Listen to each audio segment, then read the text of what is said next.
할렐루야, 주 말씀교회 아침 묵상입니다. 창세기 45장 16절. 요셉의 형들이 왔다는 소문이 바로의 궁에 들림에 바로와 그의 신하들이 기뻐하고. 아멘. 이제 요셉이 형들 앞에서 자기의 신분을 드러냈어요.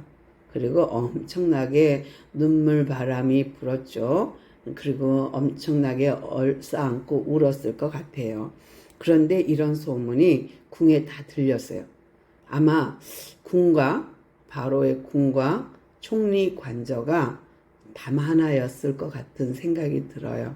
그래야 감시도 하고 그래야 요셉이 뭐 하는지 바로가 잘 알 수 있었을 테니까요. 그런데 요셉이 이렇게 형들이 왔다. 그래서 눈물바다가 펼쳐졌다.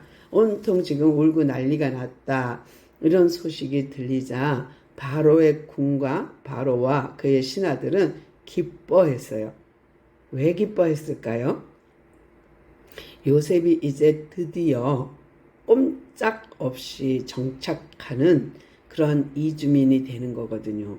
그냥 요셉 혼자 달랑 있을 때와 가족이 있을 때는 바로 왕 입장에서는 정치적으로 봤을 때 요셉이 가족과 함께 있으면 딴짓 할 수가 없죠.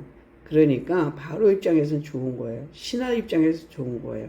이제 완전한 애굽 시민이니까. 그러니까 더 좋아했겠죠. 그런데 요셉이 이렇게 형들에게 바로가 오라고 한답니다.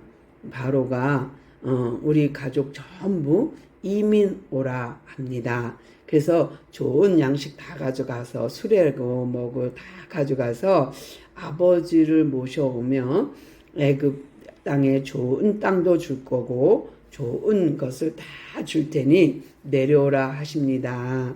그리고 형제들, 자녀들 모든 식술들을 다 오라 하시니 와야 됩니다. 바로 왕이 여기서는 신이거든요 하고 그들을 보내거든요. 그런데 바로가 이렇게 아버지고 형제고 자녀고 다 모시고 와라 그렇게 명령할 때에 바로는 그 땅의 신격화된 신이기 때문에 이 명령엔 당연히 복종합니다. 그러나 전체 그림에서 성경 전체 그림 창세기에서 보면 하나님의 계획이에요.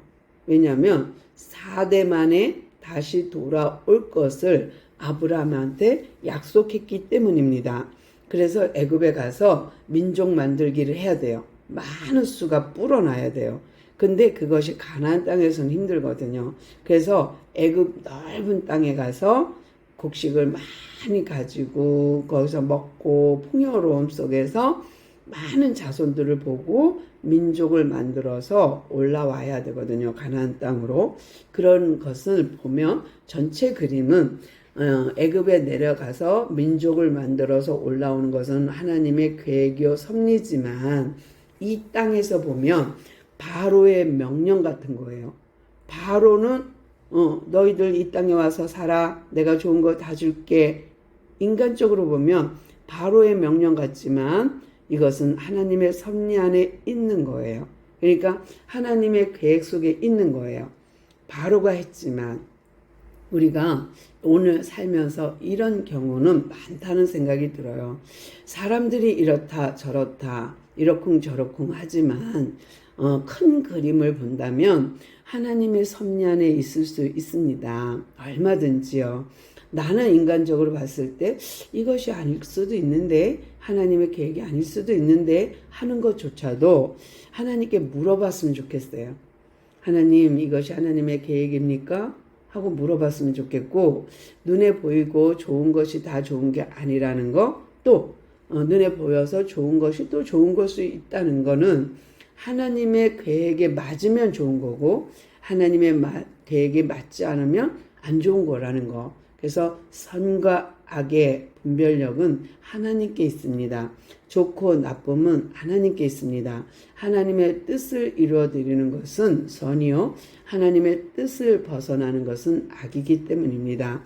오늘도 하나님의 나라, 하나님의 법령, 하나님의 규칙 안에서 이 땅에 살면 우리에게 하나님이 원하시는 방향을 맞춰가는 오늘 하루 되기를 소망하고요. 하나님의 뜻을 발견하는 우리 모두 되기를 소망합니다. 주님 감사합니다. 오늘도 우리에게 하나님의 나라의 백성으로 하나님의 뜻 가운데 이 땅에 살면서 우리의 환경과 조건이 혹여 세상적이라 할지라도 하나님의 계획을 볼 수 있는 우리가 분별력 갖기를 소망합니다. 하나님의 뜻을 발견하기를 소망합니다. 주님, 우리에게 깨닫는 영으로 함께해 주시옵소서. 오늘도 우리를 승리하게 하실 주님께 감사드리며 예수님의 이름으로 간절히 기도드리옵나이다. 아멘.